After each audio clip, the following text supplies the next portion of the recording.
집을 사거나 팔기 전에 왜 세대 분리를 먼저 해야 하는 것일까요? 그 이유는 세금과 청약 자격에서 세대 분리 유무에 따라서 엄청난 차이가 있기 때문입니다.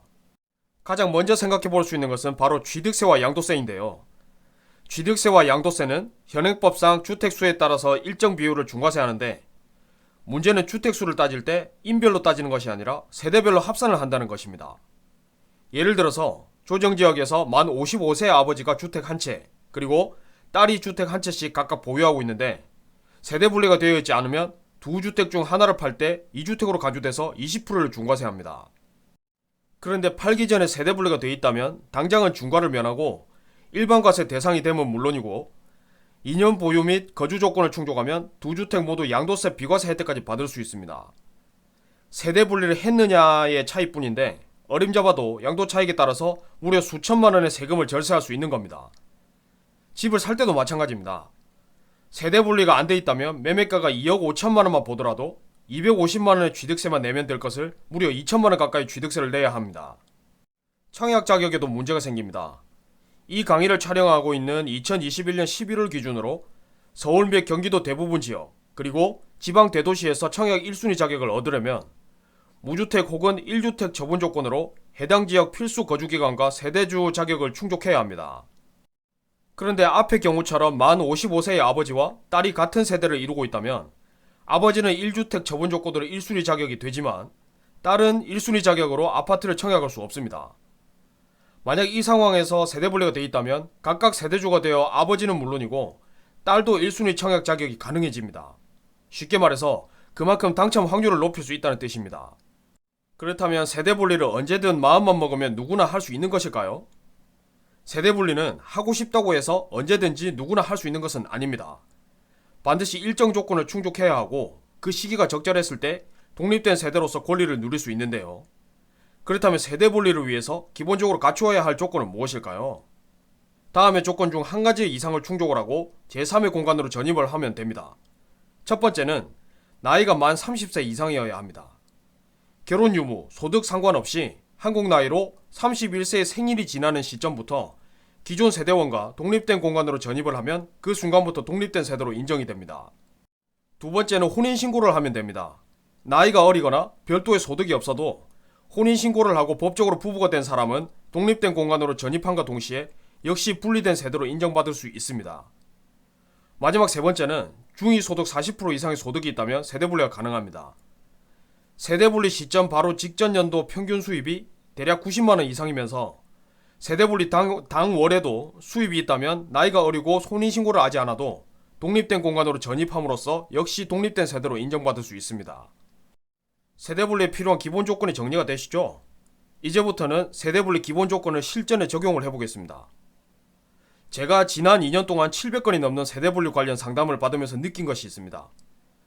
세대를 분리해서 혜택은 받고 싶은데 독립된 공간으로 전입을 하자니 별도의 임대료도 있어야 되고 지금까지 함께 지냈던 자녀를 독립시키자니 안전상 문제도 걱정이 됩니다. 한마디로 적절한 대안을 알고 싶어 한다는 것인데 친척집으로 자녀를 전입시키는 것도 여기서 비롯된 것입니다. 친척집이니까 안전을 걱정하지 않아도 되고 별도의 임대료를 지출하지 않아도 될 것 같은데 과연 생각처럼 그렇게 간단한 문제일까요? 먼저 친척이 직접 거주하는 집으로 전입하는 경우를 보겠습니다. 결론부터 말하면 친척이 직접 사는 집으로 자녀를 전입시키는 것은 세대 분리를 하기 전과 전혀 달라지는 것이 없고 오히려 친척 입장을 난처하게 만들 가능성이 있습니다. 자녀를 세대 분리하는 궁극적인 목적은 함께 사는 부모 소유의 집이 자녀가 주택을 새로 취득하거나 양도할 때 서로 영향을 미치지 않도록 하기 위함이죠. 자녀가 친척이 직접 거주하는 집으로 전입을 하면 친척과 다시 같은 세대가 되기 때문에 여전히 친척 소유의 집이 자녀의 1순위 청약과 주택을 취득하거나 양도를 할 때 세금이 중과되는 영향을 받을 수 있습니다. 그나마 자녀의 입장에서만 보면 부모와 함께 살 때와 달라진 것이 없는 수준에서 마무리가 됩니다. 그런데 친척 입장에서 보면 상황은 완전히 다릅니다. 새로 전입한 조카가 청약에 당첨이 되거나 집을 사면 원래 있던 주택과 세대 합산으로 친척은 다주택자가 됩니다. 2021년부터 당첨된 분양권도 당첨 즉시 주택수에 포함이 되니까 청약에 당첨이 되거나 구축 아파트를 매수하나 어차피 주택수에 포함이 됩니다. 비록 일시적이라도 다주택자가 되면 일단 친척 소유의 집은 이전에 이미 1주택 양도세 비과세 요건을 충족했다고 하더라도 1주택 상태가 된 순간부터 다시 2년 보유 조건을 충족해야 합니다. 물론 조정지역이라면 2년 거주까지 해야겠죠. 더욱이 친척이 1주택 상태였다면 주택 처분 조건으로 자유롭게 청약이 가능했겠지만 다주택자가 되면서 청약 자격도 완전히 상실이 됩니다. 친척과 자녀의 합가 기간이 길어지면 경우에 따라서는 종부세가 부과될 수도 있습니다. 따라서 친척이 직접 거주하고 있는 집으로 세대 분리하는 것은 득보다는 실이 훨씬 많다고 볼 수 있는 것입니다. 그렇다면 친척이 무주택이라면 문제가 없을까요? 이 역시도 앞의 상황에 비해서 조금 나을 뿐이고 여전히 문제는 있습니다.